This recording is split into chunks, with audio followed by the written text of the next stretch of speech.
N'hésitez pas à vous abonner à la chaîne pour me donner de la force. C'est parti.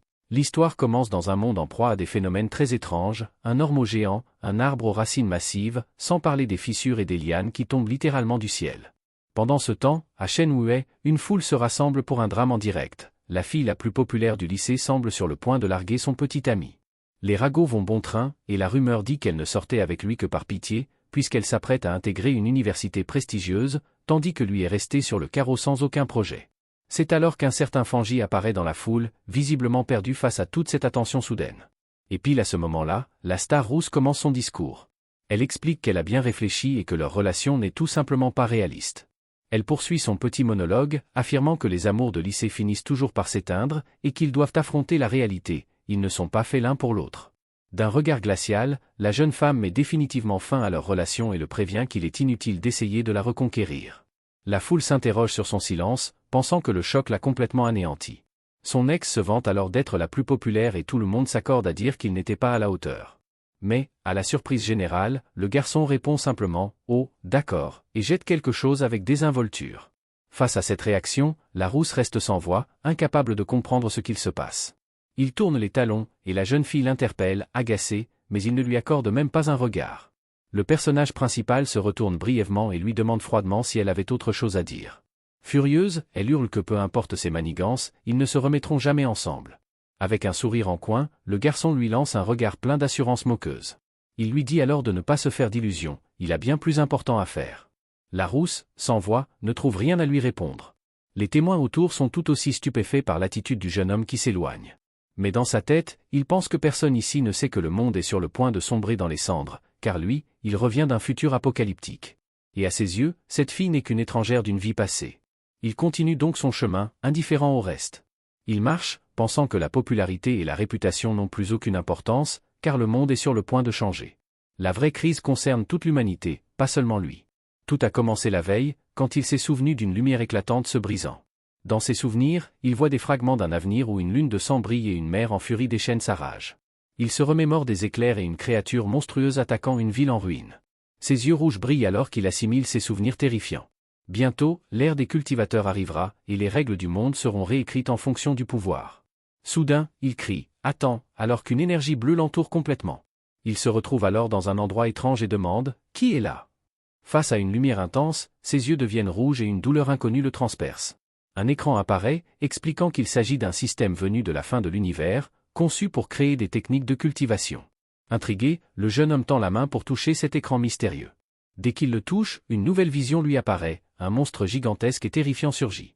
La créature l'enveloppe d'une énergie dorée tandis qu'un nouvel écran flotte devant lui. Ses yeux rouges brillent intensément face à cette vision de l'avenir. Il comprend que son destin était d'être anéanti par ce monstre, tout comme le reste de l'humanité. De retour dans la réalité, le jeune homme est en sueur, visiblement bouleversé par ses souvenirs. Il se demande si ce qu'il a vu était lui autrefois, impuissant. Avec un sourire confiant, il se rappelle que, dans sa vie précédente, il n'était qu'un gars ordinaire essayant de survivre. Il revoit son pays s'effondrer, son peuple souffrir. Dans ses souvenirs, il ne pouvait échapper à la bête mutante qui détruisait la ville. Puis il se souvient de sa mort, empli de désespoir et d'un ardent désir de vengeance. Dans ses yeux rouges se reflète l'image du monstre qu'il a vaincu. Peut-être est-ce pour cela que le système l'a ramené un an avant le retour de Laura. Il sait qu'à cet instant, la plupart des gens ignorent ce qui les attend. Il tend alors la main et touche une lumière qui se brise en plusieurs morceaux devant lui. Dès lors, il décide d'exploiter à son avantage chaque anomalie provoquée par Laura. Un écran s'affiche aussitôt et le système entame une nouvelle évaluation de lui.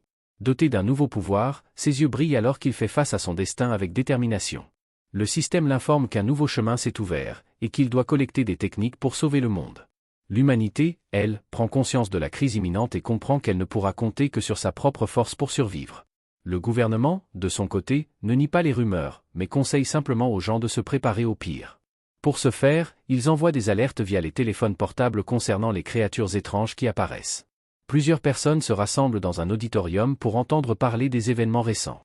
Ils pensent que la stratégie silencieuse du gouvernement est dure, mais bien plus efficace que le chaos ambiant. Il se souvient que le système lui a dit d'utiliser tout ce qu'il pouvait, et il se demande où se manifestent les anomalies. Juste à ce moment-là, un message concernant l'université de Shanking apparaît, avertissant les étudiants d'être prudents. Il constate que l'indice UV de l'université atteint un niveau record et qu'une alerte de chaleur a été émise. Autour de lui, des gens affirment que ce sont des fake news, qu'une telle vague de chaleur tuerait n'importe qui. Il lève les yeux vers le ciel et trouve cela étrange, car le temps est différent ici, et l'université est toute proche. À sa grande surprise, l'application sur son téléphone indique que l'indice UV à cet endroit précis est de 0, confirmant ainsi ses soupçons. Une alerte met en garde contre un portail de l'université où l'indice UV est extrêmement élevé, mais les commentaires pensent toujours que c'est un canular. Il esquisse un sourire, pensant que la plupart des gens croient encore à une blague. Mais lui connaît la vérité, sa première véritable opportunité d'obtenir du pouvoir est enfin là. Il se dirige donc vers le portail nord de l'université de Chungking, un endroit généralement peu fréquenté. À peine s'approche-t-il qu'il ressent une chaleur intense et commence à transpirer abondamment.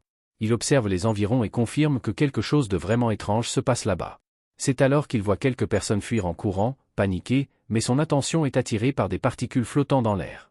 Intrigué, le protagoniste s'accroupit et tend la main vers l'un des points lumineux. Son doigt s'en approche et il touche finalement l'énergie dorée pour voir ce qu'il va se passer.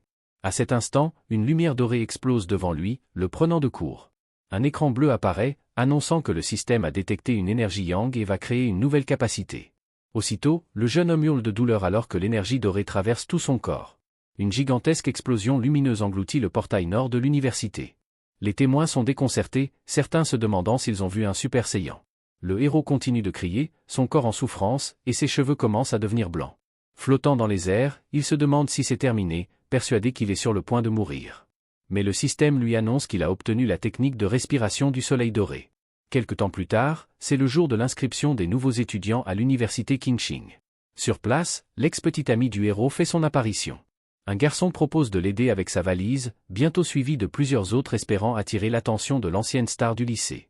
Mais la jeune femme les repousse froidement, disant qu'elle n'a besoin de personne. Elle jette un regard méprisant à un couple amoureux proche, quand soudain, une énorme déflagration de lumière dorée surprend tout le monde, elle comprise. Un haut-parleur diffuse alors une alerte demandant à tous de s'éloigner immédiatement du portail nord. Le visage grave, la jeune femme décide d'aller enquêter elle-même sur ces événements étranges. Au portail nord, une explosion massive d'énergie dorée illumine tout autour. Une silhouette sombre émerge de la fumée, entourée d'une aura de puissance immense. Il inspire profondément, ses yeux brillent d'une lumière dorée intense. Un écran apparaît, la technique est créée, et il reçoit 50 points de compilation. Il regarde l'écran et s'interroge sur l'utilité de ces fameux points, mais conclut que cela lui servira plus tard. Le temps passe, la nuit tombe, une étrange lune brille dans le ciel. Le jeune homme commence à pratiquer sa nouvelle technique de respiration du soleil doré. Un soleil éclatant domine le ciel alors qu'une nouvelle énergie se répand à travers l'université King. À ce moment-là, certains étudiants sentent l'atmosphère s'assombrir brièvement, puis refroidir, alors qu'ils courent vers le portail nord. Une grande foule s'y rassemble, curieuse de ce qu'il s'y passe. Le doyen de l'université, furieux, demande pourquoi les avertissements n'ont pas été respectés. Un groupe perce la foule et se dirige vers le centre de l'événement. Le regard sérieux, une silhouette encapuchonnée ordonne la fermeture totale de la zone du portail nord. Le système informe alors notre héros qu'il a réussi à purifier une zone polluée de rang A. Il découvre que le gouvernement a déjà répertorié ces zones et se demande s'il existe d'autres personnes comme lui. En entendant l'alerte sur la présence de personnel non autorisé, il comprend que les choses deviennent sérieuses. À ce moment, les étudiants aperçoivent des silhouettes en uniforme et se demandent s'il s'agit de soldats. Du haut d'un bâtiment, notre héros observe l'agitation, ses yeux rouges brillant dans l'obscurité. Il décide qu'il est temps de partir et saute du toit. Au sol, la personne encapuchonnée marche sur un sol fissuré par l'énergie. En posture d'observation, elle scrute la scène avec intensité. Elle s'accroupit, touche le sol pour analyser les traces d'énergie, puis ramasse un morceau de terre pour l'examiner de près. Son regard analytique lui permet de conclure que l'énergie a été émise par un individu. Pendant ce temps, les responsables évacuent les étudiants et l'encapuchonné observe la scène à distance. Au cœur de la foule, l'ex du héros est choqué d'apprendre qu'un seul individu est responsable de l'événement. À cet instant, elle aperçoit une silhouette bondir au loin et se demande s'il s'agit de son ex, mais elle rejette vite l'idée. Avec ses notes, impossible qu'il soit ici. Loin de là, dans la maison du héros, le soleil se couche et la nuit commence enfin. Allongé dans son lit, le jeune homme se plaint de la chaleur dans son corps, qui ne disparaît même pas après une douche froide. Il craint de ne pas pouvoir dormir si cela continue ainsi toute la nuit. Il s'inquiète aussi qu'avec les événements du jour, quelqu'un ait pu remarquer quelque chose. Il attrape alors son téléphone et voit une tendance virale concernant une association de cultivation. Le jeune homme se souvient que, jadis, tout le monde pensait que c'était juste une blague d'Internet. Puis il se remémore les gens en capuche à l'université et soupçonne qu'ils viennent de cette association. Curieux, il ouvre l'article pour en lire le contenu complet. Celui-ci détaille les différents niveaux de cultivation, de la hache fantôme jusqu'à la transcendance totale. Dans les commentaires, tout le monde pense que c'est du faux, mais lui se demande si ce ne serait pas une annonce officielle. Le héros réfléchit, Dans sa vie antérieure de simple civil, il n'avait jamais eu accès à ces informations. Assis sur son lit, il pense à l'association et décide de tester à nouveau sa technique. À ce moment-là, le jeune homme ferme les yeux et se concentre pour commencer son entraînement. Rapidement, une puissante énergie dorée surgit autour de lui, le faisant transpirer. Le protagoniste commence à léviter dans sa chambre, enveloppé d'une intense aura dorée. Une lumière brille sur lui, la première étape consiste à raffiner son corps pour qu'il puisse contenir l'aura du ciel et de la terre. Il parvient à maîtriser cette énergie et à la modeler sous la forme d'une hache divine. Ses yeux brillent d'intensité, et un sourire confiant apparaît sur son visage empli de puissance. Le système le félicite pour avoir atteint le royaume d'Aoi et lui accorde 50 points de compilation. Le jeune homme se souvient alors de ces points et lit l'écran qui annonce qu'un nouveau chemin s'est ouvert. Le système lui explique que les points peuvent être utilisés pour implanter des données compilées dans n'importe quel objet. Il réfléchit à l'idée d'imprégner un objet de pouvoir et fixe sa tasse posée sur la table. Il tend alors la main vers elle, une aura dorée entourant ses doigts. Le système lui demande s'il souhaite dépenser un point pour conférer l'attribut Yang à l'objet. Il comprend que c'est une forme d'enchantement, donnant des pouvoirs surnaturels. Le jeune homme pense qu'en appliquant cela à une arme, il pourrait en faire son arme de combat unique. Il décide alors qu'avoir une arme renforcée sera essentiel pour l'avenir. Il trouve une petite épée sur son étagère et choisit de tester le pouvoir dessus. Il se dit que si l'essai est concluant, il achètera une vraie arme pour se préparer au monstre. Soudain, un bruit étrange provenant de l'extérieur du bâtiment attire son attention, en pleine nuit. Dehors, une créature tapie dans l'ombre, avec d'énormes griffes, observe l'appartement du héros. Ses yeux rouges brillent, et elle montre ses dents acérées dans l'obscurité. Elle ressemble à un gigantesque lapin démoniaque et s'apprête à attaquer l'immeuble. Pendant ce temps, à l'intérieur, le jeune homme n'a aucune idée du danger qui le guette. Allongé dans son lit, il ressent un inconfort dû à sa nouvelle technique de cultivation. Avec ses yeux rouges, il se demande d'où vient ce bruit de rongeur. Il pense que ce n'est ni un tuyau ni un bébé, peut-être un animal de compagnie chez un voisin. En marchant dans le salon, il se dit qu'avec son oui accru, il est normal d'entendre les voisins. Il concentre alors son oui pour mieux percevoir le son étrange. Mais il réalise rapidement qu'il y a quelque chose d'anormal et devient immédiatement méfiant. Il se rend jusqu'à la porte, et se retrouve face à la créature monstrueuse dans le couloir sombre. Celle-ci, aux yeux rouges, le fixe, prête à bondir. Surpris, il reconnaît la bête mutante et un frisson lui parcourt l'échine, ravivant un souvenir de sa vie passée. Pendant ce temps, un drone survole la ville, montrant que d'autres sont au courant du danger. Au sommet d'un immeuble, une fille se plaint que la créature n'a toujours pas été capturée après avoir mangé un fruit rare. Avec une sucette dans la bouche, elle semble calme et confiante pour la mission à venir. Elle ordonne alors de lui envoyer toutes les mises à jour concernant la cible qu'elle traque. À ces mots, la mystérieuse chasseuse saute du haut de l'immeuble pour commencer sa poursuite. Tombant à grande vitesse, elle se déplace avec agilité entre les grands immeubles de la ville. Soudain, elle sent l'aura de la bête mutante et comprend qu'elle se rapproche de sa cible. Les yeux brillants, elle localise enfin la créature et se prépare au combat. Elle atterrit brutalement sur un toit avec une agilité impressionnante. En courant le long d'un immeuble, elle reçoit l'ordre de poursuivre la cible à tout prix. Avec un atterrissage précis, elle continue sa course sans perdre une seconde. Sautant de bâtiment en bâtiment, elle prévient que la créature a mangé un fruit spirituel et pourrait évoluer. Juste à ce moment, un homme travaillant aperçoit une forme passer devant sa fenêtre et reste bouche bée. Il se demande s'il hallucine, mais son patron le réprimande pour être resté figé. La chasseuse, quant à elle, est visible en silhouette contre la lune depuis le 65 étage.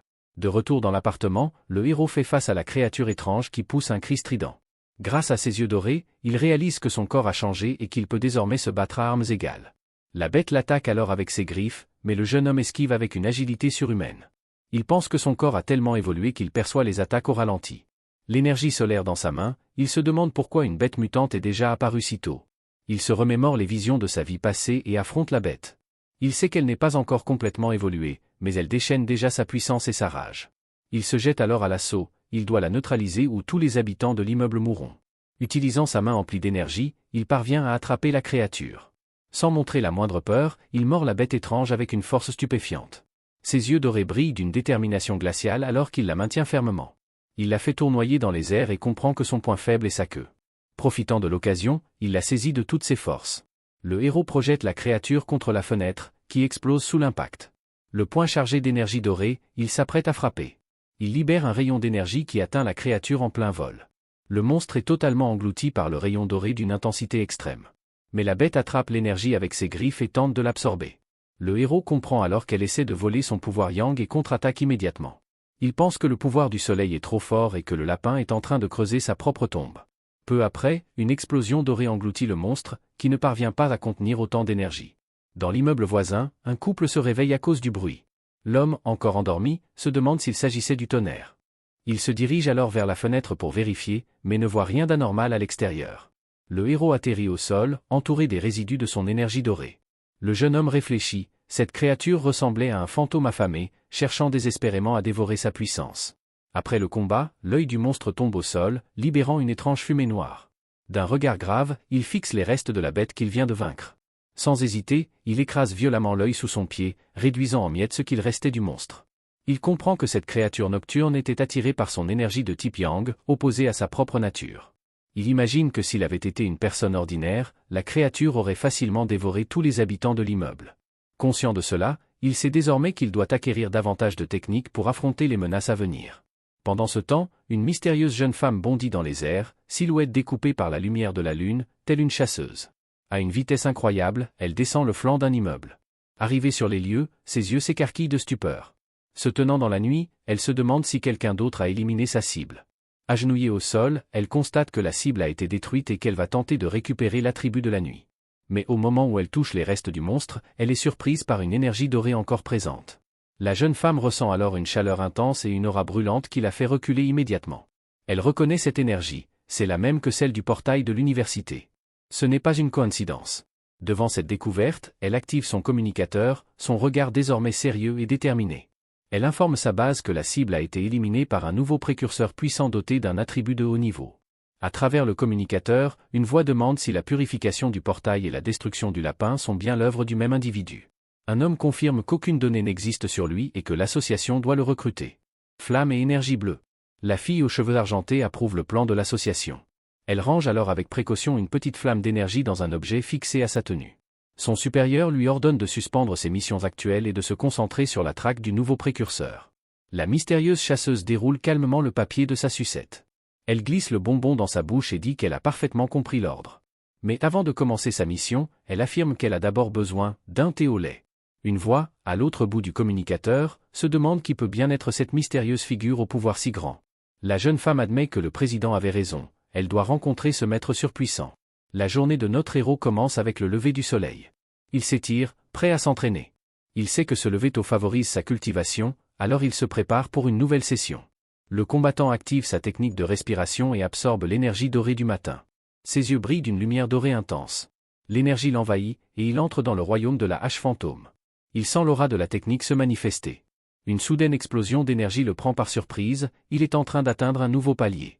La puissance le traverse de part en part, mais il parvient à se concentrer pour en garder le contrôle. Il serre le poing, sentant l'énergie se condenser dans sa main. Il matérialise sa hache spirituelle et remarque qu'elle est bien plus légère. Ses mains enserrent fermement la garde de l'arme, prêt à tester son nouveau pouvoir. Il lève la hache dorée au-dessus de sa tête, prêt à frapper. Il accède au niveau 2 étoiles du royaume de la hache fantôme, libérant sa force. Ses yeux brûlent de flammes dorées, reflet de sa puissance retrouvée. Le corps du héros est bien plus robuste et solide après cette évolution. Les progrès ont été fulgurants, grâce à l'énergie restante de sa percée précédente. Il décide qu'à partir de maintenant, il progressera lentement mais sûrement, étape par étape. Mais sa cultivation attire trop l'attention, il lui faut un endroit plus discret. Au bureau de l'association, un homme sent une perturbation dans l'air. Il remarque des fluctuations dans l'énergie solaire et se demande si c'est encore le nouveau. De son côté, le héros trouve un endroit isolé près d'une rivière pour poursuivre ses projets. Un écran du système s'affiche et il confirme qu'il va implanter un attribut dans son arme. Il se souvient avoir essayé avec un autre objet, qui n'avait pas supporté la puissance. Mais cette fois, la nouvelle lame résonne avec son énergie, créant une connexion puissante. L'encodage de l'objet est un succès, comme le confirme la notification du système. Boosté par sa nouvelle arme, il se prépare à tester sa puissance dévastatrice.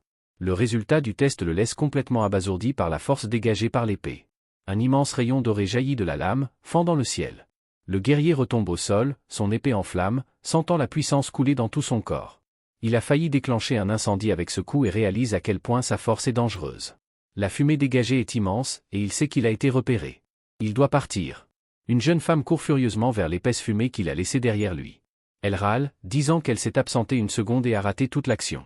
Soudain, elle s'arrête, la rivière est littéralement en train de bouillir. L'agente survole les dégâts, se demandant ce que le nouveau a bien pu faire à cet endroit. Elle imagine déjà la remontrance qu'elle va recevoir, car tout est sens dessus-dessous depuis son arrivée. À ce moment, un éclat doré au loin attire son regard, et elle devient curieuse. La chasseuse est sous le choc de ce qu'elle ressent. C'est censé être impossible. Son aura est passée d'une étoile à 2 étoiles, et il a même créé une arme spirituelle. Or, l'association n'en possède que 2, et la technologie pour les fabriquer est encore incomplète. La jeune femme devient méfiante, se demandant comment il a pu obtenir un tel pouvoir tout seul. Mais elle se dit qu'elle doit se tromper et décide de commencer à nettoyer le chaos qu'il a causé. Pendant ce temps, loin de là, notre héros pense à son arme désormais imprégnée de l'attribut Yang, mais il en veut plus. Le système peut encoder n'importe quoi, alors il prévoit d'ajouter encore d'autres attributs à sa lame. Soudain, son téléphone vibre, un message d'un expéditeur inconnu. Il avait complètement oublié la question de la confidentialité, et voilà qu'un inconnu l'invite à rejoindre un groupe de pionniers. Il est choqué d'apprendre que les recrues officielles doivent au minimum avoir atteint le niveau du royaume de la hache fantôme. L'étranger lui parle d'une nouvelle zone de pollution et l'invite à participer à une chasse de groupe. Fan demande l'emplacement et reçoit un fichier concernant le dragon de lave de la rivière de l'ombre. La zone est faite de lave et possède la même affinité Yang que lui. Il décide donc d'accepter l'invitation. Dans le district de Binmu, un groupe attend l'arrivée de l'ami de Vieux-le. Un des membres dit que la carte donnée par la fille était tellement précise qu'il est arrivé en un rien de temps. La fille blonde remercie tout le monde d'être venu et leur rappelle qu'ils doivent agir en équipe. Elle fait partie de l'association de cultivation et est déçue que les pionniers présents ne soient pas très prometteurs. Ce que beaucoup ignorent, c'est que l'association de cultivation est en réalité une agence gouvernementale. Y entrer a été un véritable parcours du combattant et a coûté à sa famille quelques faveurs, alors elle déteste échouer. À ce moment-là, un des explorateurs voit arriver le nouveau et l'appelle par son nom, Fan. Le protagoniste fait une entrée impressionnante avec sa nouvelle épée et se présente au groupe. L'agente est surprise par sa puissance, mais remarque que son aura n'est pas écrasante, elle est même chaleureuse. Maintenant que tout le monde est là, la chef donne le signal et il se dirige vers l'entrée de la grotte. Fan décide de prendre la tête du groupe et demande à l'agente blonde de s'occuper de l'éclairage. Le groupe avance dans la grotte, et l'un des membres avertit Fan de faire attention aux roches instables. Il trouve étrange que l'endroit ne soit pas encore aussi chaud qu'il l'avait imaginé. Fan réfléchit à la manière dont le groupe l'a rapidement accepté et sent que leur camaraderie est sincère en ces temps difficiles. Le héros continue d'avancer et remarque que le sol change de couleur sous ses pieds, signal d'un danger imminent. Soudain, ils arrivent devant un immense gouffre et sont stupéfaits de découvrir une rivière de lave en ébullition juste devant eux. Sans réfléchir, Fan se précipite vers le danger et l'agente blonde hurle qu'il est trop imprudent. À la stupeur générale, le guerrier enfonce son épée directement dans la lave, déclenchant la panique chez les explorateurs qui crient à l'aide. Une explosion brûlante projette l'équipe en arrière, et le système de Fan détecte une anomalie mondiale et commence à analyser les données. Un écran s'affiche, décrivant une nouvelle compétence appelée flamme intérieure. La technique de la lame de flamme cramoisie libère une puissance immense dès qu'elle est dégainée. Lorsque l'épée rassemble les flammes, l'intention de combat du porteur explose en une force pure, et Seten serre fermement le manche de sa puissante nouvelle arme. Il réalise avec excitation que ce nouveau pouvoir est le complément parfait à sa lame Tang. Le groupe observe avec stupéfaction l'arme du jeune homme absorber le pouvoir de la lave. La lame du combattant est maintenant complètement fusionnée avec l'énergie de la lave. Le protagoniste se redresse et déclare que l'énergie s'est stabilisée, ils peuvent donc commencer l'entraînement. Les autres explorateurs se réjouissent à l'idée de pouvoir absorber cette énergie eux aussi. L'agente dit qu'elle va simplement recueillir des informations et les surveiller.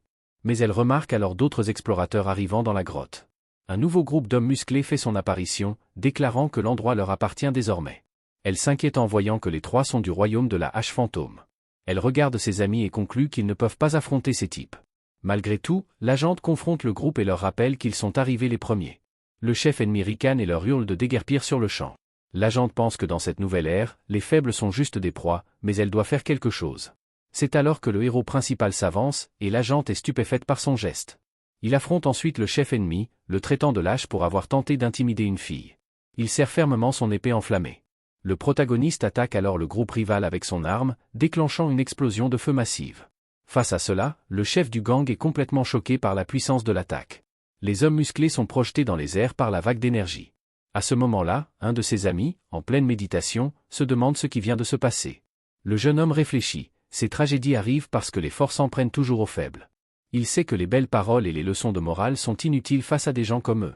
Et à cause de cela, le chef ennemi regarde maintenant le héros avec terreur. Le protagoniste arrache alors violemment son épée du sol, libérant encore plus de puissance. Une vague d'énergie dorée explose. Il hurle aux ennemis de disparaître de sa vue. Le costaud est pris dans la seconde décharge et se demande quel genre de monstre est ce type. Sans réfléchir, le groupe prend la fuite dans la panique. Victorieux, le héros est félicité par ses compagnons, qui trouvent son attaque incroyable. Avec un sourire, il affirme qu'ils ont tous absorbé assez d'énergie spirituelle. L'agente confirme que la zone semble épuisée, et le groupe décide de partir. En observant le héros, elle pense que si cette attaque avait touché les autres, ils auraient été réduits en cendres en un instant. Le visage grave, elle décide qu'elle doit immédiatement faire un rapport à l'organisation. Au bureau de l'association de cultivation, une femme interroge l'agente au sujet du nouveau pionnier. Au téléphone, l'agente est surprise et demande s'il y en a déjà un autre comme lui. La femme esquive la question et demande à être tenue informée de toute évolution. Elle termine l'appel en appuyant sur un bouton rouge de son téléphone. Elle demande à son supérieur s'ils ont eu de la chance, mais celui-ci répond que ce genre de personne sera bientôt au pouvoir. L'homme se montre stressé et dit que la situation devient bien trop compliquée. Plus tard, par une journée ensoleillée, on retrouve la ville. Portant une capuche, notre héros attire l'attention, et les passants commentent que son épée a l'air vraie. Se faisant passer pour un cosplayer, il marche dans la rue mais se fait quand même remarquer. Le visage sérieux, il sort son téléphone pour consulter les nouvelles. Il y lit des articles sur les auras de dragon et même un rapport anonyme sur lui. Il pense avoir sous-estimé sa flamme intérieure, qui aurait causé l'anomalie. Il sent qu'après avoir absorbé autant d'énergie, il est peut-être proche d'une nouvelle percée dans sa technique. Il décide donc de se rendre dans les montagnes pour s'entraîner en isolement. 5 minutes plus tard, le jeune homme atteint enfin la montagne derrière la ville. En ce lieu mystérieux, une pelle est plantée profondément dans le sol. On y voit la spécialiste en restauration de jardin, Su Jingying, s'étirer, fatiguée. Mais soudain, la jeune femme lève les yeux, choquée par ce qu'elle voit. Elle aperçoit une lumière intense et ressent une aura écrasante émanant de la personne sur la montagne. Un immense tourbillon d'énergie apparaît, et elle se demande qui est en train de franchir un nouveau royaume. Elle peine à rester debout et pense que cette perturbation est monstrueuse. Sans hésiter, elle décide d'aller voir ce qui se passe. Elle bondit vers l'énergie et, déterminée, dit qu'elle doit le rattraper. Pendant ce temps, notre héros médite en pleine montée en puissance, une silhouette dorée à plusieurs bras se forme autour de lui. Ses yeux brillent et des lignes dorées couvrent son visage. Une hache divine apparaît au centre d'un tourbillon doré et vert. La jeune femme observe et s'interroge, comment peut-il contrôler l'énergie avec autant de précision? Elle se rappelle avoir raté sa propre percée et être restée clouée au lit pendant une semaine. En voyant sa puissance, elle le compare à un dieu descendant dans le monde des mortels. Contrairement aux autres pionniers, il est calme et mature, tel un maître reclus. Soudain, elle remarque que la hache divine s'est déplacée vers l'est. Les yeux du héros brillent d'une lumière dorée écrasante. Il flotte dans les airs et le système annonce sa percée vers le royaume de la hache fantôme 2 étoiles. Une vague d'énergie frappe violemment la jeune femme, mais elle tient bon. Mais la force est telle qu'elle est projetée en arrière dans un tunnel d'énergie. Frustrée de l'avoir encore perdu de vue, elle se rend compte qu'il a déjà remarqué sa présence. Une lueur dans les yeux, elle semble avoir une idée pour le retrouver. Devant un arbre géant, elle appelle le seigneur qui est encore dans les parages. Le héros apparaît et pense, c'est donc elle qui me suivait ces derniers jours. La jeune femme se présente comme capitaine de l'association de cultivation et lance une invitation formelle. Elle dit l'avoir suivi 2 jours pour l'inviter à l'association officielle. Elle espère ne pas l'offenser et s'inquiète de garder un ton de voix doux. Le héros, le visage sérieux, lui demande simplement pourquoi il est invité. La jeune femme panique, sachant que les compliments creux ne fonctionneront pas avec lui. Elle explique que le pays souhaite organiser les pionniers pour faire face aux menaces futures. Le héros répond qu'il peut refuser, car il ne leur fait pas encore pleinement confiance. Elle reste sans voix. Elle se présente ensuite comme Su Qingjin et dit qu'elle était autrefois une athlète professionnelle. La jeune femme montre son badge de l'association pour prouver sa bonne foi. Le protagoniste semble la reconnaître et dit qu'il pense se souvenir d'elle. Il comprend qu'elle court aussi vite parce qu'elle avait déjà une excellente condition physique, mais son expression s'assombrit en se remémorant qu'à son époque passée, l'humanité avait perdu. En voyant les destructions dans ses souvenirs, il décide qu'il rejoindra l'organisation, mais pas maintenant. La jeune femme retrouve espoir en entendant que le mystérieux jeune homme se souvient d'elle. Finalement, il dit qu'il va y réfléchir, puis passe devant elle à toute vitesse. En la croisant, il lui demande de garder sa présence secrète pour l'instant. Avec ses yeux rouges, il pense qu'elle pourrait lui être utile à l'avenir. La jeune femme accepte de coopérer, mais prévient qu'elle doit signaler sa percée, ce que le héros accepte. Elle essaie de dire autre chose, mais il a déjà disparu. Elle reste seule dans l'immense forêt. Frustrée, elle se plaint qu'il l'évite volontairement et que nettoyer ses traces est un vrai casse-tête. Soudain, son communicateur la prévient d'une anomalie, et elle se demande ils sont de retour. Elle se souvient alors de ces choses brutales et tordues qu'elle n'oubliera jamais.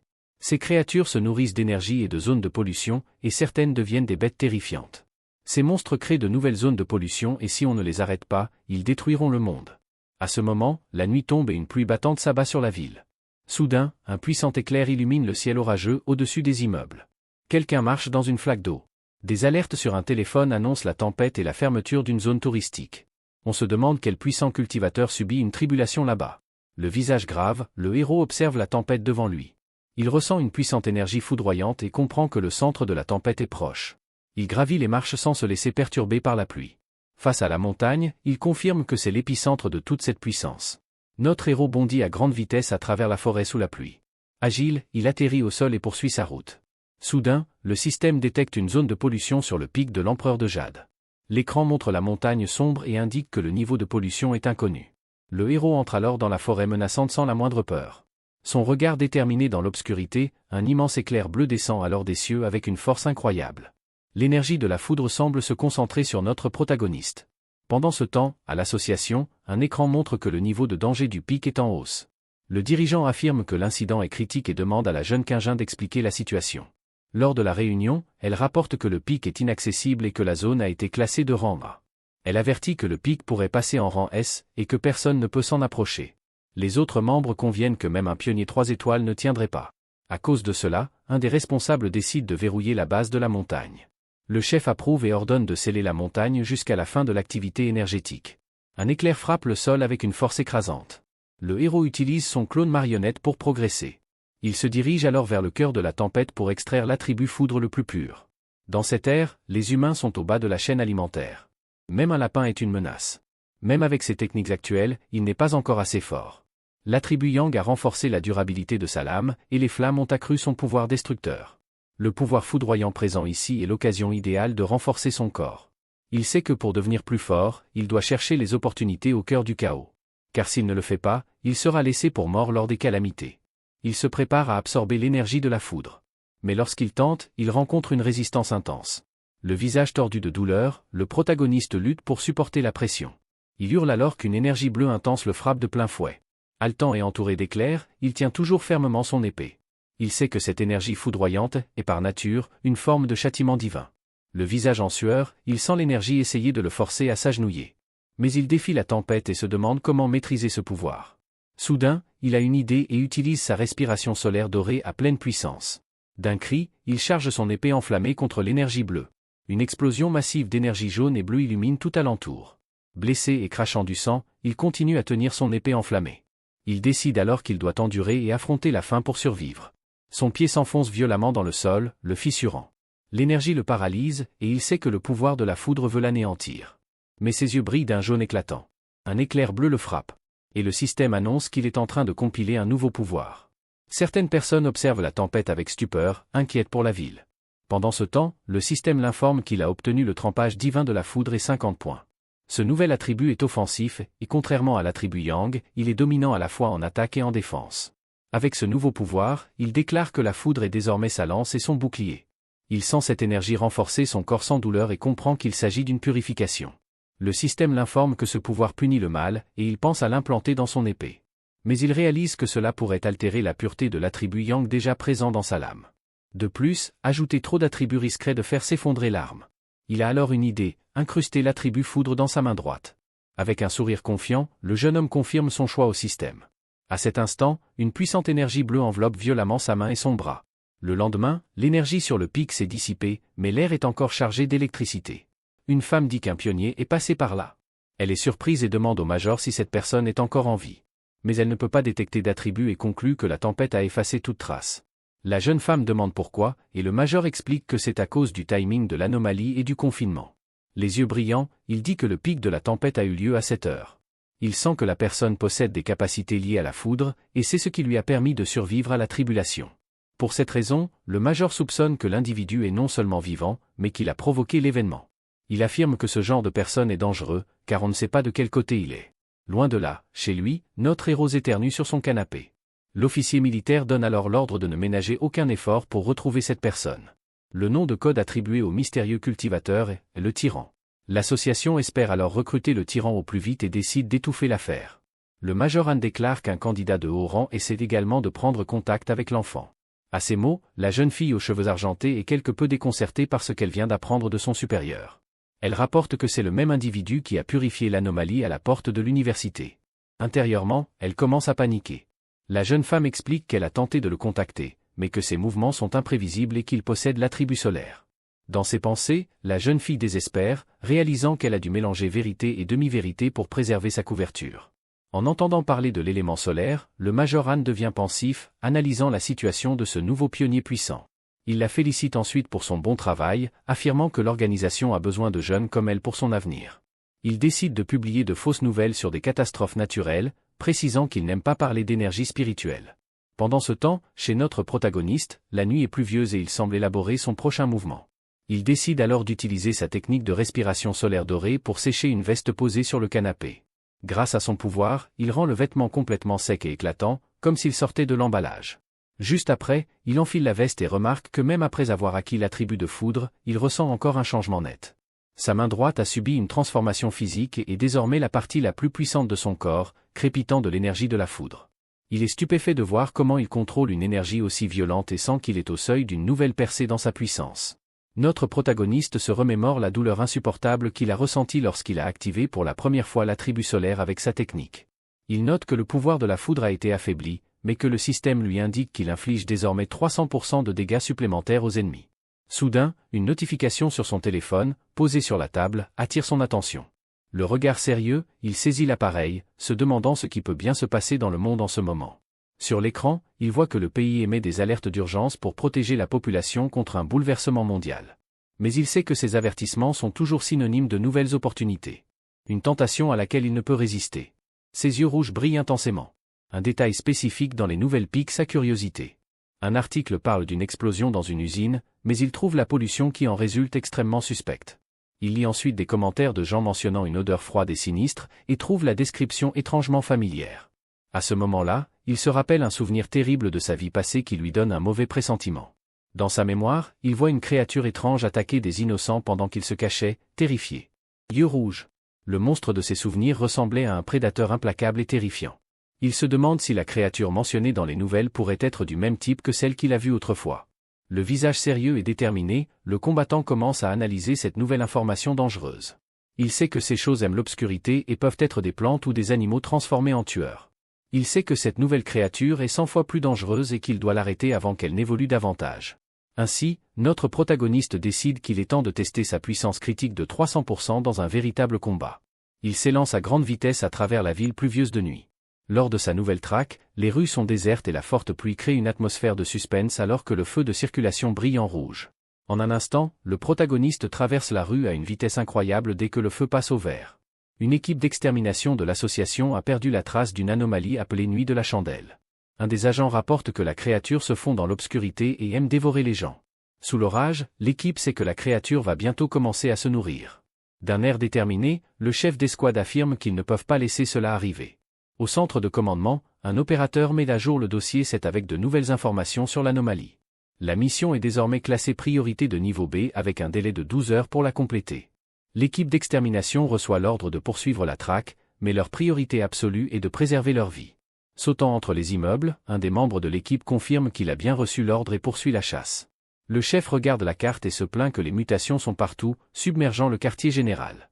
De retour dans la salle de contrôle, un opérateur remarque quelque chose d'étrange sur la carte de la ville et leur demande de patienter. Sur l'écran principal, un agent de l'association de l'énergie spirituelle apparaît avec une expression sérieuse. Le chef de l'équipe est en mission de surveillance et peut fournir une assistance temporaire.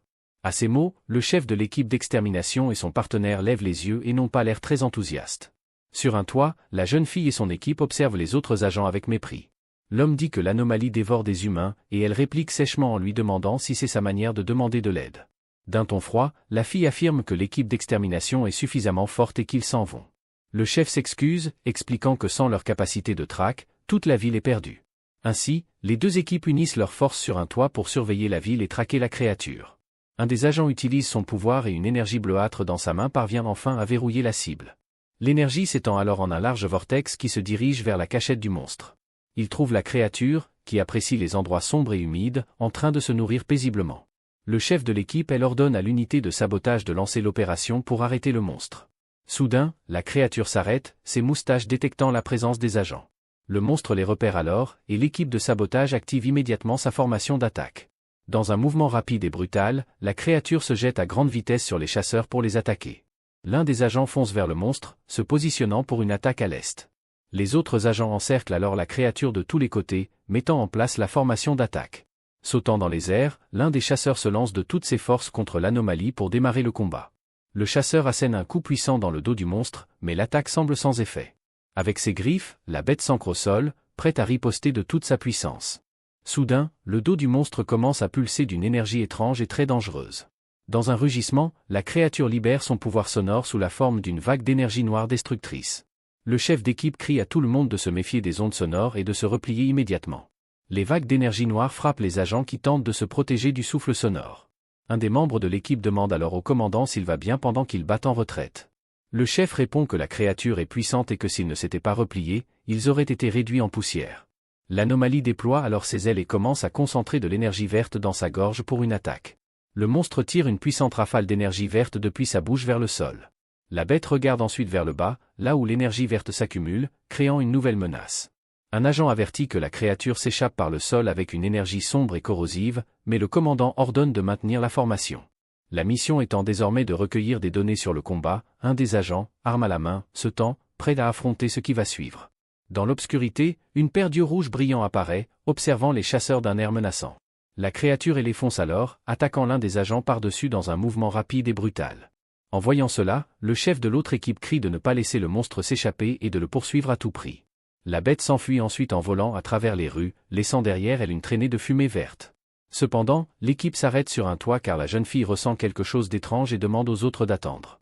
À l'intérieur d'une usine abandonnée, elle décide de mesurer la concentration d'énergie spirituelle dans la zone. Le garçon blond lui demande ce que dit la lecture et elle répond que l'énergie de la créature était à 40 il y a quelques instants. Mais soudain, l'appareil indique que la concentration d'énergie a dépassé 80 et continue de grimper. Il réalise rapidement qu'il n'y a pas une seule anomalie ici, car une nouvelle créature émerge de l'obscurité. Face à cette nouvelle menace, la jeune fille et le chef de l'autre escouade sont complètement choqués par la situation. L'homme comprend que la créature les a attirés dans un piège et ordonne à tout le monde de battre en retraite immédiatement. La jeune femme tire alors un rayon d'énergie vers la porte, disant qu'avec leurs forces combinées, ils peuvent rouvrir le passage. Soudain, l'agente ressent quelque chose d'étrange et tente de se protéger contre le brouillard vert qui l'entoure. Elle réalise qu'elle a été empoisonnée par le gaz et s'effondre au sol.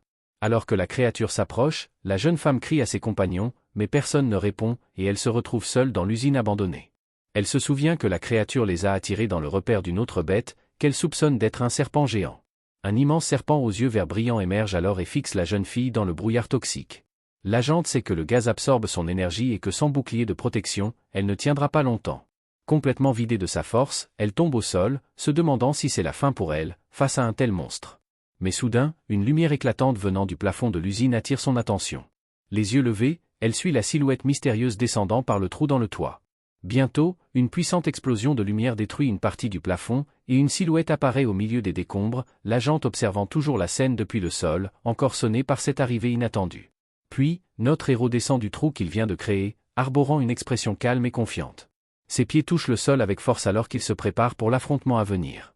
Il fait face à la créature, l'épée à la main, et dit « Alors, c'est ça une anomalie de type ombre ». À ces mots, le serpent géant rugit, dévoilant ses crocs acérés, et se prépare à attaquer le protagoniste. La créature ailée attaque notre héros par derrière, mais il riposte d'un puissant coup de pied en plein vol. Cependant, le monstre parvient à mordre l'épaule du protagoniste, qui crie de douleur face à cette attaque surprise. Avec l'autre bête au sol, il comprend qu'il y a deux créatures ici, l'une pour le leurre, l'autre pour le coup fatal. Il provoque ensuite le monstre accroché à son épaule, lui demandant s'il a une sorte de fétichisme de la morsure. Sur ce, il libère toute sa puissance foudroyante avec sa main pour donner une leçon à la créature mordante. Le rayon d'énergie bleue frappe alors le serpent géant, provoquant une explosion massive. Notre protagoniste se tourne ensuite vers le serpent, son épée désormais enflammée, et lui lance « Tu as peur d'un peu de feu ». Le monstre rugit furieusement, dévoilant ses crocs acérés avant de se jeter sur lui. Mais notre héros est plus rapide, esquivant sans effort les mâchoires qui claquent. Avec un sourire confiant, il dit au monstre de bien regarder ce que son épée peut faire. Pendant ce temps, le serpent géant qui guettait observe la scène avec ses yeux verts perçants. Le héros charge alors le serpent, l'épée à la main, et assène un coup net et puissant. Après l'attaque en plein vol, le protagoniste atterrit et observe la créature, désormais marquée d'une énorme entaille sur la tête, presque fendue en deux. Il sent que quelque chose cloche et reste sur ses gardes, arme en main. Le corps de la créature commence alors à libérer une étrange brume depuis la blessure. Le protagoniste comprend qu'il s'agit de l'ultime attaque désespérée du monstre. Soudain, l'une des têtes du serpent commence à accumuler de l'énergie pour une autre attaque. Dans ces derniers instants, le corps du serpent semble libérer une puissante énergie électrique. Le protagoniste esquisse un léger sourire, plein de certitude. La créature tire son dernier coup, et le héros ressent une aura encore plus puissante que celle des précédents monstres. Le jeune homme explique qu'il a utilisé son épée comme appât pour canaliser sa propre énergie foudroyante. Il pense que la créature d'ombre d'avant n'était rien, mais que ce serpent est bien plus dangereux. Soudain, le héros remarque l'apparition d'écailles de serpent sur son épaule et comprend qu'il a été affecté. Les écailles violettes se propagent alors sur son corps, révélant les effets du poison. Il comprend que le serpent est intelligent et que son venin est paralysant. Cependant, le protagoniste résout facilement le problème grâce à ses pouvoirs. Avec un regard déterminé, le jeune homme se prépare à contre-attaquer. Il sait que sa flamme du yang dissout le poison et que sa technique de respiration du soleil doré le protège. Il se dit que quiconque n'ayant pas sa chance n'aurait pas survécu à ce poison. Il conclut que le serpent et son partenaire ont dû dévorer de nombreux pionniers sans méfiance. Mais peu importe à quel point il était sinistre, sa fin ne serait que cendre et poussière. Le chasseur pense que si sa flamme intérieure était pure, l'énergie foudroyante qu'il a volée était encore plus spectaculaire. Il observe calmement le corps de la créature en train de brûler. Le jeune guerrier regarde les flammes consumer les restes du monstre qu'il a vaincu. Soudain, il tend la main vers le feu, sentant une présence encore vivante. Des yeux rouges brillent intensément alors qu'il se concentre sur cette présence mystérieuse. Il aperçoit ensuite la jante tousser dans la fumée et comprend qu'elle a survécu à l'attaque. La jante le regarde, sans voix, complètement stupéfaite par la situation autour d'elle. Il la reconnaît alors comme la fille de l'association et lui dit d'arrêter de faire semblant. Le jeune homme lui dit que sa performance de fausse morte laisse à désirer. Gênée, la fille se couvre le visage et affirme que c'est l'odeur qui l'a réveillée. Il remarque que tous ses camarades se sont évanouis, mais qu'elle avait encore assez d'énergie pour un bouclier. La jeune femme pense qu'il a raison et qu'elle n'a aucune idée de comment il a vaincu les deux monstres. Le combattant lui demande d'être honnête et de ne rien dire sur son identité secrète. Il déclare ensuite qu'il se fait tard et que, puisque tout le monde est sain et sauf, il s'en va. Mais l'agent panique et tente de l'arrêter. Le héros l'ignore et saute à travers le plafond, affirmant qu'il lui laisse le soin de nettoyer tout ça. Il atterrit avec agilité sur le toit du grand bâtiment. Dans ses pensées, il se dit que c'est une bonne chose qu'elle ne l'ait pas vu essayer d'absorber l'attribut obscur. Il pense que son corps a dû rejeter cette énergie, ce qui expliquerait pourquoi l'absorption a échoué. La fille est déçue de ne pas avoir vu son visage et comprend qu'il ne fait pas confiance à l'association. Elle s'approche alors de son camarade et lui donne une claque pour le réveiller. L'agent blond se réveille lentement, encore confus. Il crie qu'ils ont été pris en embuscade, mais la fille le regarde calmement. Il aperçoit ensuite le squelette du monstre et reste choqué, incapable de comprendre. Il demande d'où vient cette puissance, et elle lui explique qu'un pionnier les a sauvés. Elle pense que ce doit être la cible de sa mission, un pionnier avec l'attribut Yang. Elle ment en disant qu'elle ne l'a pas suivi et un autre membre est stupéfait par la puissance de l'homme. L'agent blond demande où est le corps de l'autre monstre et ordonne de nettoyer la zone. Grâce à son pouvoir, il commence à absorber l'énergie verte des restes de la créature. Soudain, il frappe le sol et une puissante décharge bleue se libère. L'agent recule, surprise par l'énergie violente présente dans les décombres. Il demande si le type était un utilisateur de l'attribut Yang, car la charge résiduelle est intense. La fille se demande si deux pionniers de haut niveau ont éliminé les monstres, puis sont partis. Mais elle conclut qu'une seule personne est intervenue et que personne ne croira qu'un homme possède deux attributs. Elle pense que posséder ne serait ce qu'un de ses pouvoirs ferait déjà de lui un génie. Tandis que le squelette du serpent brûle, l'agent blond surnomme le protagoniste le « marcheur de flamme du Yang ». En regardant les restes de l'autre monstre, il le nomme « tyran du tonnerre ». Il se demande quel genre d'anomalie peut manier autant de pouvoir. Les voitures de secours arrivent, et la fille pense qu'elle a bien fait de laisser l'équipe dehors. Ses coéquipiers la prennent dans leurs bras, soulagés de la savoir vivante. L'un des agents utilise une tablette pour analyser l'énergie résiduelle. L'équipe de reconnaissance commence à examiner les restes du monstre et la zone de combat. Un enquêteur dit au capitaine que les schémas de combat indiquent une seule personne. Les deux chefs sont choqués en entendant cela avec 99% de probabilité.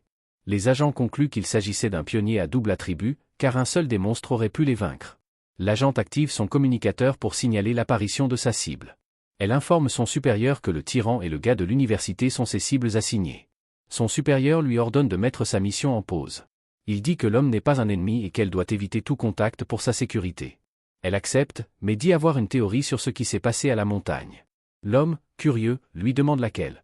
Elle explique qu'elle ressentait une aura puissante et soupçonnait une arme, mais que tout devient clair. Son supérieur est surpris et demande s'il a une arme spirituelle. Il juge improbable qu'un individu possède une telle arme sans aide extérieure ou ressources immenses.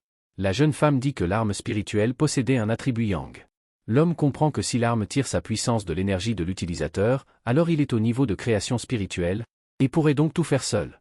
La fille est stupéfaite, car les cultivateurs de ce niveau sont extrêmement rares dans le monde. Mais son supérieur imagine que s'il avait un troisième attribut, cela bouleverserait la communauté. Il explique que les attributs sont en conflit et qu'il est presque impossible de les faire coexister. Loin de là, le protagoniste prend une douche tandis que l'homme espère qu'il ne deviendra pas un ennemi. En sortant, il pense qu'il reste moins d'un an avant l'éveil spirituel. tout en séchant ses cheveux avec son pouvoir. Il pense que les cultivateurs comme lui sont seuls.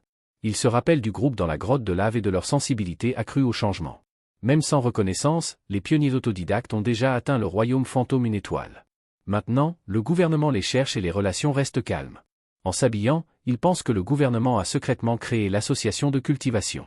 Les rumeurs parlent d'instabilité et le gouvernement tente de prévenir des dangers imminents. Mais le protagoniste sent qu'il manque de confiance pour annoncer l'arrivée de la nouvelle ère de cultivation. Il pense que dire la vérité provoquerait le chaos, car le cœur humain est la chose la plus effrayante. Ce qui l'inquiète vraiment, c'est que le développement des anomalies dépasse ses prévisions. L'écran du système indique que l'attribut obscur est l'ennemi naturel des pionniers. Le jeune homme se rappelle que ces créatures ne sont rien comparées à celles capables de détruire des continents. Il pense que sans lui, l'équipe de la Jante n'aurait pas survécu. Il se demande ensuite si l'attribut inabsorbable pourrait être la clé pour renverser la situation. Avec ses techniques actuelles, il pense que peu de pionniers peuvent rivaliser avec lui. Malgré tout son pouvoir, il sait que ce ne sera pas suffisant face à ce qui arrive.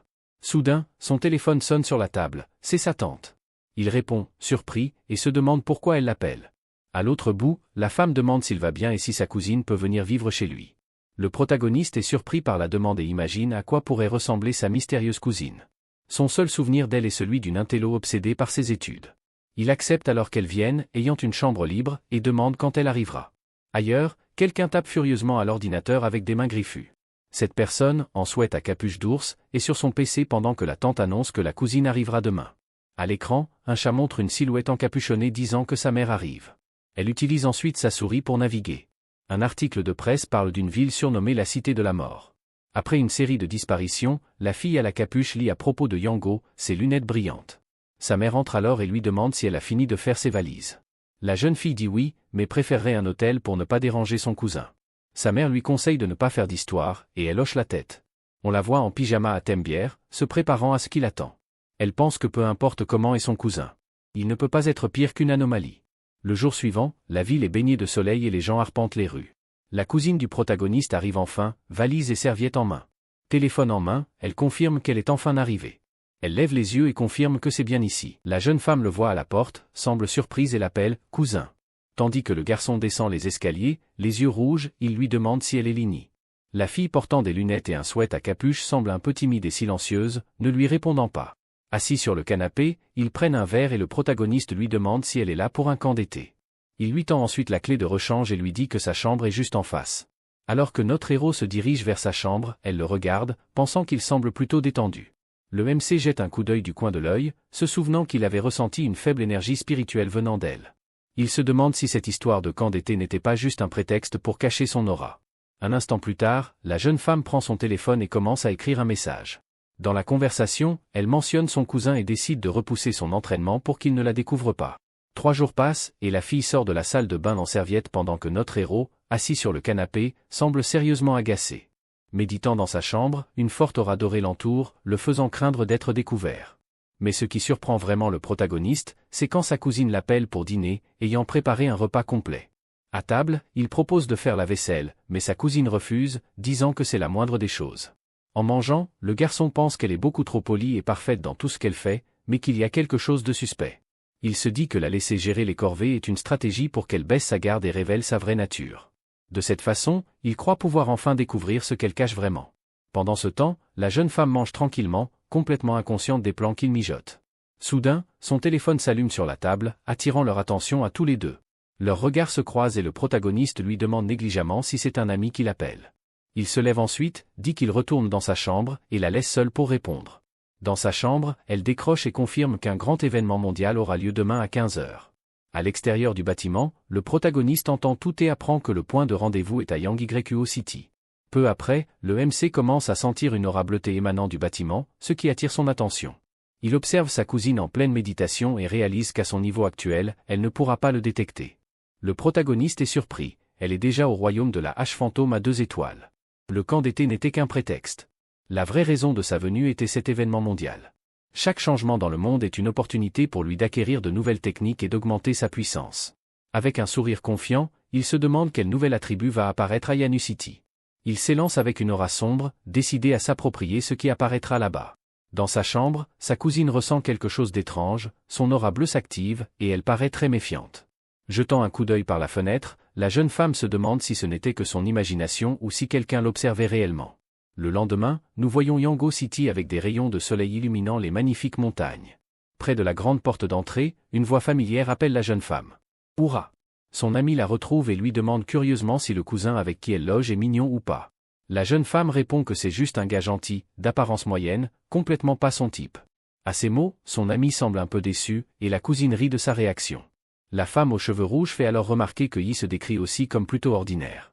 Avec tout le monde réuni, le chef du groupe décide qu'il est temps de passer aux choses sérieuses. L'un des membres demande si la personne mystérieuse vient, et le chef confirme qu'ils seront seulement 6. La rousse dit qu'ils sont habitués au mystère maintenant. Et sur ce, l'équipe se met en route. Depuis un café, le protagoniste observe le groupe de sa cousine s'éloigner, son épée reposant à ses côtés. Avec ses yeux rouges, il jauge l'équipe et pense que le groupe de sa parente reste discret. Il note que le membre le plus faible est à 2 étoiles, un autre à 3 étoiles, et qu'il manque encore quelqu'un. Assis à sa table, notre protagoniste observe la situation avec un air calme et calculateur. Ses yeux rouges brillent tandis qu'il pense à la montagne qui domine la soi-disant ville des influenceurs. Soudain, une énorme liane verte descend du ciel, comme dans le conte de Jacques et le haricot magique. L'anomalie est un événement mondial déjà apparu 3 fois, mais celui-ci, contrairement aux autres, n'émet ni lumière ni tonnerre. Le groupe de la cousine avance sur un sentier dans une forêt brumeuse, se dirigeant vers cet événement dangereux. En arrivant, la femme aux cheveux rouges est choquée et demande si ce qu'elle voit est réel. Toute l'équipe a du mal à croire ce qui se tient devant eux. Une fille derrière y suggère de ne pas aller plus loin, et la cousine demande pourquoi. La fille, couverte de chair de poule, explique qu'elle vient de sentir un frisson glacial dans son dos. Elle demande alors si le reste de l'équipe a vu les rumeurs à propos de cet endroit sur les forums internes. La jeune femme se rappelle qu'une équipe beaucoup plus forte a tenté d'entrer en contact avec la liane et a simplement disparu. En bas de la liane, il voit les restes d'équipements laissés par ceux qui ont tenté la même chose. Terrifiée, l'amie hurle qu'ils finiront de la même manière s'ils continuent. Elle a une vision sombre où l'équipe est dévorée, ne laissant même pas d'os pour un enterrement. La jeune femme avoue avoir envisagé de prendre le risque, mais en voyant la liane de près, une peur primitive l'a envahie. Les larmes aux yeux, elle dit qu'elle n'est pas prête à mourir et veut se retirer. Le chef du groupe est d'accord, disant qu'ils ont tous ressenti la même chose. La cousine du héros explique alors que cette liane semble vouloir dévorer leur force vitale. Y attrape la main de son ami effrayé pour l'empêcher de fuir. Avec un regard déterminé, la jeune femme déclare « C'est la voix des pionniers martiaux ». À distance, le protagoniste observe le groupe et ressent l'énergie oppressante de la plante. Il trouve que la liane a une aura terrifiante et que le groupe est plutôt courageux. Pour lui, même si c'est une plante, elle ressemble à une chose morte déguisée en être vivant.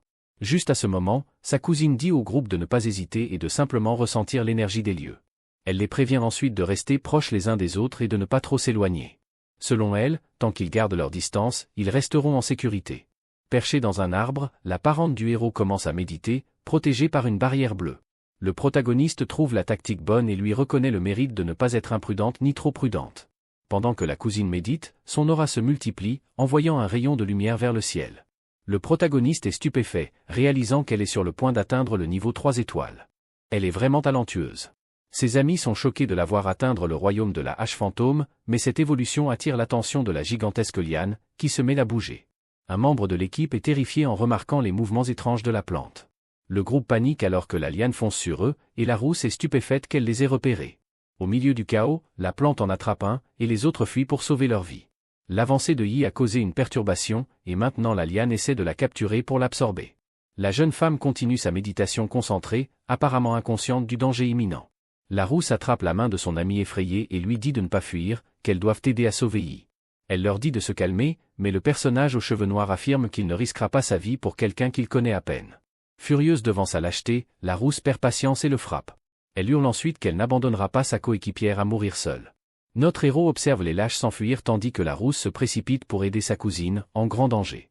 Il sait que la plante est trop puissante, mais il n'y a plus de temps, il doit agir maintenant. Se souvenant de la promesse faite à sa tante, il décide qu'il sauvera la jeune femme coûte que coûte. Alors que des tentacules tentent de capturer la rousse, celle-ci résiste mais finit par être piégée. La barrière protégeant Yi durant son avancement commence à céder. Le protagoniste s'approche pour la sauver avec sa lame d'énergie dorée. Voyant sa chef en danger, la rousse crie son nom tandis que l'ami apeuré regarde avec regret. Mais de l'aide arrive du ciel juste à temps. Le protagoniste atterrit avec une frappe puissante, touchant l'énorme plante. Sa présence effraie la liane, qui recule, ses vignes semblant brûler au contact de son énergie. Après avoir atterri, il libère son énergie puissante pour anéantir le reste des lianes. Après cette décharge aveuglante, les lâches se demandent s'il est un pionnier. La rousse reconnaît cette énergie comme étant l'attribut yang le plus pur. Le lâche, vexé, se croit pourtant talentueux pour avoir atteint le niveau 3, estimant que le talent de sa chef n'est pas bien supérieur, mais que ce type est d'un tout autre niveau. Notre héros brandit alors son épée dorée. Le lâche se sent humilié et pense que la puissance du héros les a complètement écrasés. Avec ses yeux rouges et son aura dorée, le lâche reste à se demander quel genre d'être il est vraiment. Le système crée alors une technique qui absorbe l'énergie vitale. Multivers récap, c'est ici, un voyage joyeux dans nos souvenirs. Suivez-nous, voyons ce qui arrive, des sourires et joie, ça nous motive. Abonnez-vous pour plus d'aventures, ensemble créons des moments qui durent.